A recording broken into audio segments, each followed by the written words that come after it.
সম্মানিত দর্শক ও শ্রোতা, আসসালামু আলাইকুম। অতি প্রাচীনকালে ভারতবর্ষে দেবতারা cosmic ocean of Milky Way Galaxy বা মহাকাশ গবেষণা করে অমৃতের সূত্রটি উদ্ঘাটন করেছিলেন। অমৃত গ্রহণ করে দেবতারা উচ্চতর জ্ঞান, শক্তি এবং অমরত্ব লাভ করেছিলেন। বর্তমানে মহাভারতে অমৃতের উল্লেখ থাকলেও অমৃতের সূত্রটি আর পাওয়া যায় না। তাই মহাভারতে বর্ণিত সমুদ্র মন্থন উপাখ্যানটি অনুসরণ করে আমরা মহাকাশ গবেষণা করি এবং অমৃতের সূত্রটি আমরা উদ্ঘাটন করতে সক্ষম হয়েছি। প্রাচীন কালে যে মহাকাশ গবেষণা করা হতো সেটাকে প্রাচীন জ্যোতির্বিদ্যা বলা হয়। প্রতিটা ধর্মে জ্যোতির্বিদ্যা আলোচনা করা হতো। প্রাচীন জ্যোতির্বিদরা মহাকাশ সম্পর্কে গবেষণা করেছেন। ভারতবর্ষে প্রাচীনকালে আর্যভট্ট এবং বরাহ মিহিরের কথা আমরা জানি। তারা প্রাচীন জ্যোতির্বিজ্ঞানী। তাদের গবেষণার ফলাফল এখনো আমরা ব্যবহার করে থাকি। প্রাচীন এবং আধুনিক মহাকাশ বিজ্ঞানের মধ্যে পার্থক্য হলো এটাই যে প্রাচীনকালে ধর্মীয় উপাসনালয়ে মহাকাশ বিজ্ঞানের চর্চা করা হতো, আর বর্তমানে মহাকাশ গবেষণা করা হয় বৈজ্ঞানিক অবজারভেটরি বা পর্যবেক্ষণ কেন্দ্রসমূহে।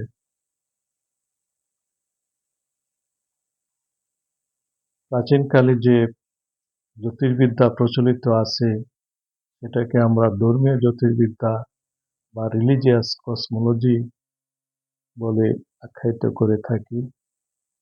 রিলিজিয়াস কসমোলজিতে স্বর্গ, মর্ত্য ও পাতালের উল্লেখ আছে। প্রাচীনকালে পৃথিবীকে সমতল বা চ্যাপ্টা মনে করা হতো। এর উপরিভাগে ছিল স্বর্গ, নিচে ছিল পাতাল বা নরক, মধ্যখানে পৃথিবী ও মর্ত্য। স্বর্গ মর্ত্য কেন তৈরি করা হয়েছে সে সম্পর্কে আমরা মোটামুটি সকলেই অবগত আছি। পৃথিবী হলো কর্মের জগৎ, যেটি অস্থায়ী, এবং স্বর্গ নরক হলো কর্ম ফল ভোগের জগৎ, যেটি চিরস্থায়ী। প্রাচীন জ্যোতির্বিদ্যাকে আমরা আধুনিক জ্যোতির্বিজ্ঞানের সঙ্গে তুলনা করে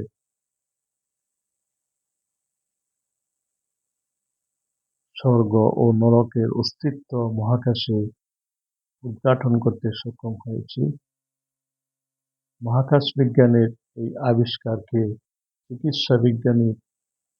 চিকিৎসা বিজ্ঞানে প্রয়োগ করে বায়ো ইঞ্জিনিয়ারিং পদ্ধতিতে আমরা বর্তমানে অমৃতের সূত্রটি উদ্ঘাটন করতে সক্ষম হয়েছি।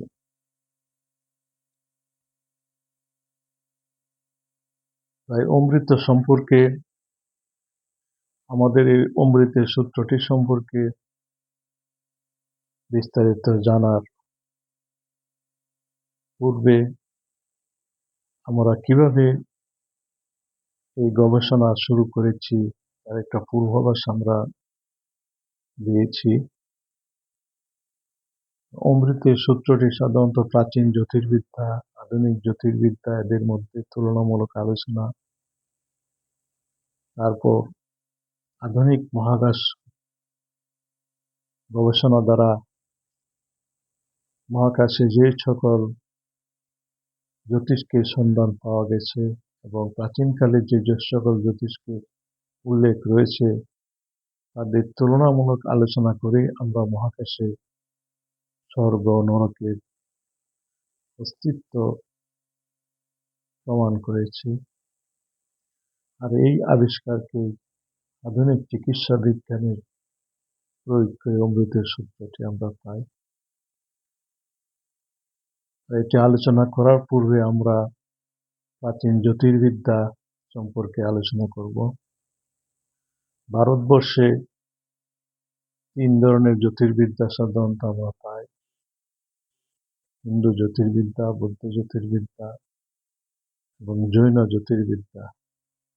হিন্দু বিশ্ব দর্শন, বৌদ্ধ বিশ্ব দর্শন এবং জৈন বিশ্ব দর্শন হিসেবে এগুলি প্রচলিত।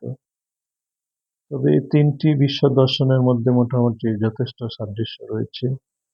স্বর্গ নরকের ধারণা 3টা ধর্মই আছে। হিন্দু ধর্ম অতি প্রাচীনকালে ভারতবর্ষে প্রচলিত হয়। ধারণা করা হয় যে আদি মানুষ হযরত আদম আলাইহিস সালাম ভারতবর্ষে হিন্দু সভ্যতার ভিত্তি স্থাপন করেন। ভারতবর্ষে প্রচলিত রামায়ণে বর্ণিত রাম ও রাবণের যুদ্ধ এবং পবিত্র কোরআনে বর্ণিত আদম ও শয়তানের যে দ্বন্দ্বের কথা আমরা পাই সেটি একই বলে ধারণা করা হয়। এতে বোঝা যাচ্ছে যে প্রাচীন ধর্ম বা সনাতন ধর্ম হিন্দু ধর্মের প্রচলন হযরত আদম আলাইহিস সালাম থেকে শুরু হয়েছিল এবং সেটি রামায়ণ ও মহাভারতের যুগে আর্যদের আগমনের পূর্বে। বর্তমানে যে হিন্দু সভ্যতা সেটি মহাভারতীয় সভ্যতা এবং আর্য সভ্যতার সংমিশ্রণে গঠিত। 1922 সালে সিন্ধু সভ্যতা বা হরপ্পা এবং মহেঞ্জোদারো আবিষ্কারের পর এই বিষয়টি স্পষ্টভাবে ঐতিহাসিকরা এবং প্রত্নতত্ত্ববিদরা প্রমাণ করতে সক্ষম হয়েছে। যা হোক, মহাভারত এবং রামায়ণে যেমন স্বর্গ এবং নরকের উল্লেখ আছে, বেদ এবং উপনিষদেও বা পুরাণেও স্বর্গ নরকের উল্লেখ আছে। স্বর্গে দেবতারা থাকেন বা যারা তত্ত্বজ্ঞান ও ঈশ্বর চেতনা অর্জন করে যারা মোক্ষ লাভ করেন তারা সাধারণত স্বর্গে যান। আর যারা বেদকে বা 4 ভাগ দর্শন গ্রহণ করেন, নাস্তিকতার পথে চলে যান, তারা সাধারণত নরকে যান।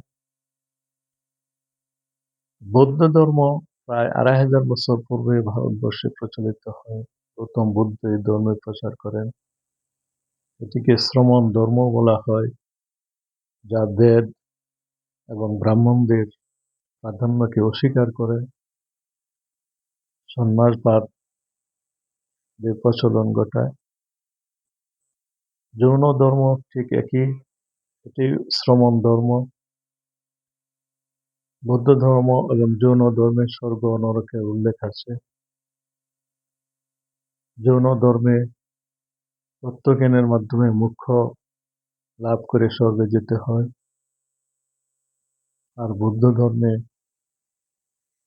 তত্ত্বজ্ঞান এবং সাধনা ও সন্ন্যাস ব্রত অবলম্বন করে নির্বাণ লাভ এবং স্বর্গে যাওয়া সম্ভব। বৌদ্ধ ধর্মগ্রন্থে 7টি স্বর্গ এবং 7টি নরকের উল্লেখ আছে। বৈতরণী নামক একটি নদীর কথা উল্লেখ আছে, যেটি পার হয়ে স্বর্গে যেতে হয়।